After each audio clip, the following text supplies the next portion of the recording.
जैसा कि last class में हमने वर्गीकरण में जगत, संघ, वर्ग, गण, कुल, वंश, जाति आदि के बारे में पढ़ा। ऐसा ही हम कुछ उदाहरण लेकर के आज इसको आगे बढ़ाते हैं। सामान्य नाम, जैविक नाम, वंश, कुल, गण, वर्ग, संघ। इनके हम कुछ उदाहरण लेते हैं। मानव, मानव का जो जैविक नाम है होमो सेपियंस, वंश है होमो, कुल है होमोनिडी, गण है प्राइमेट, वर्ग है मैमेलिया और संघ है कोर्डेटा। घरेलू मक्खी, घरेलू मक्खी, मस्का डोमेस्टिका, वंश है मस्का,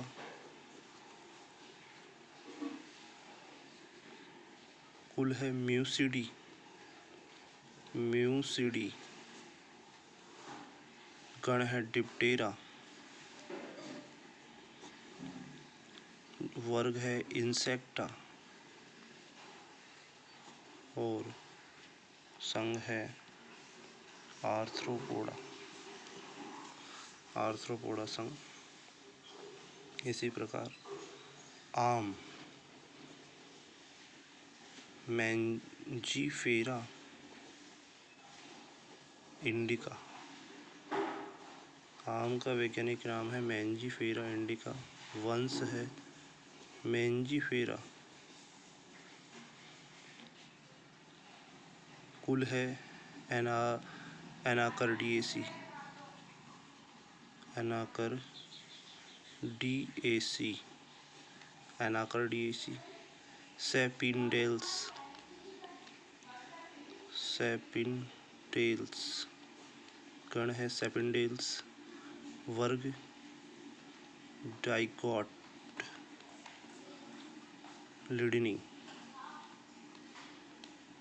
डाइकोट लिडनी और संघ है एंजियोस्पर्म, एंजियोस्पर्मी। फिर है गेहूँ, ट्रिटिकम एस्टाइवम, ट्रिटिकम एस्टाइवम। पोएसी, वंश है पोएसी, सॉरी, कुल है वंश है ट्रिटिकम, कुल है पोएसी,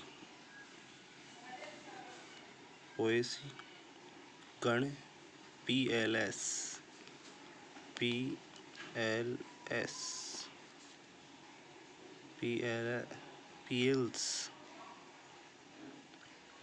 पील्स, मोनोकोटिलिडनी, मोनोकोटिलिडनी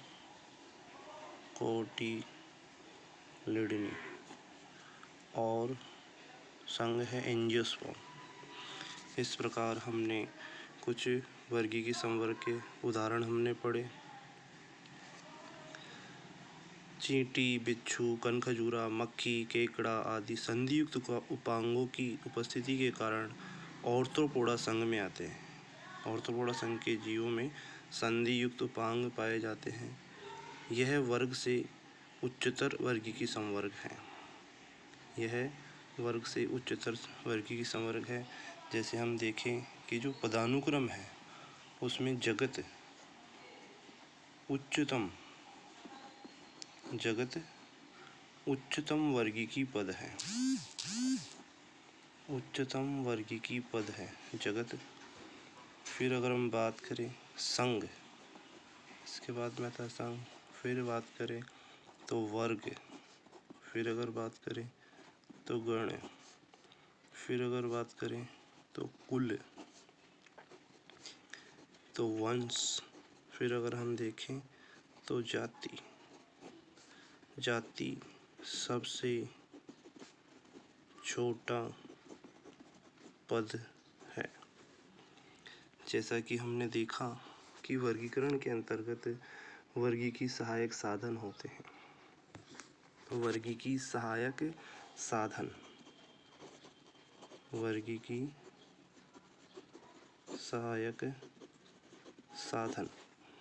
वर्गीकी सहायक साधनों की अगर हम बात करें तो पादप व जंतुओं को पहचानने व उनका अध्ययन करने के लिए आधुनिक उपकरणों, अच्छे संसाधनों युक्त प्रयोगशालाओं और जीवों के वातावरण का अध्ययन किया जाता है।